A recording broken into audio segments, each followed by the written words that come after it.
mo, Panginoon, O Diyos, ang God, ang binigkas ng anak mo ito na mula sa kanyang mga.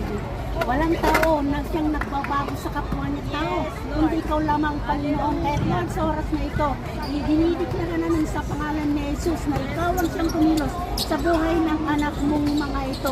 Kung paano mo kami binago, Lord, ikaw rin, O Diyos, ang gagawa ng paraan upang mabago din, O Diyos, ang mga anak mong ito.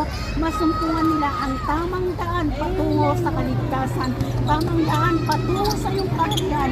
Dahil ito ang plano mo sa bawat nilikha mo ng mga tao sa mundong ito, ang makilala ka, Panginoon, at makilala ang iyong buktong na anak na si Jesus na naparito sa mundong ito upang iligtas kami na lahat na makasalanan at makarating, Panginoon, sa second coming ng iyong buktong na si Jesus, lahat kami makakapasok sa iyong kaharian.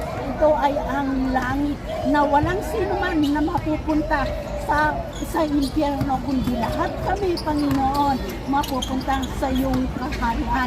Dahil ito ang ninanais mo, magbago kami, Panginoon, sa iyong kaparaanan, hindi sa aming kaparaanan, kundi sa kaparaanan, Panginoon, ng God in your own ways. Kaya Lord, sa oras na ito, tinatas namin ang aming mga kapatid na ito.